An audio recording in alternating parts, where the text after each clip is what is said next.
जय महाराष्ट्र मंडळी, स्वागत आहे तुमचं आपल्या एका नवीन व्हिडिओमध्ये। नवीन वर्षाची सुरुवात आईसाहेबांच्या बर्थडेने करण्याच्या हेतूने आईसाहेब घरी आल्यानंतर त्यांना असं सरप्राईज दिलं। दादासाहेब ग्राफिक डिझायनर असल्याने त्यांनी आईसाहेबांसाठी अशी सुंदर फ्रेम बनवली होती। महिना बदलू किंवा वर्ष, आपली सुरुवात तर आपल्या हॉस्पिटलच्या ड्युटीनेच होणार होती। ड्युटी संपून घरी गेले तर आई मोबाईल बघण्यात व्यस्त होती। पापणेश्वराची अशी सुंदर पूजा केल्यानंतर आम्ही जेवण केलं, पण बर्थडे गर्लचे मात्र खूपच हाल चालू होते। त्या रागामध्ये झोपेमध्ये आपल्या बर्थडेचं सगळं डेकोरेशन खराब करण्याचा विक्रम आईसाहेबांनी केला।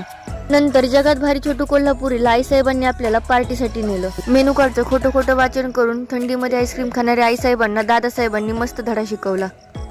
कॉपी करायची नाही। माझं पण ऐका, लय वाईट दिवस आले, वडापाववर बर्थडे साजरा करायचा। तिथून बाहेर आल्यानंतर स्वराज हॉटेलवाल्यांनी आईसाहेबांचं धूमधडाक्यात स्वागत केलं, म्हणून अजितदादांनी सर्वांचे आभार मानले। त्यामुळे आई दादांना धन्यवाद म्हणली। किती पैसे उडवले याचा आईसाहेबांनी शिस्तीत हिशोब केला। तो निघाला।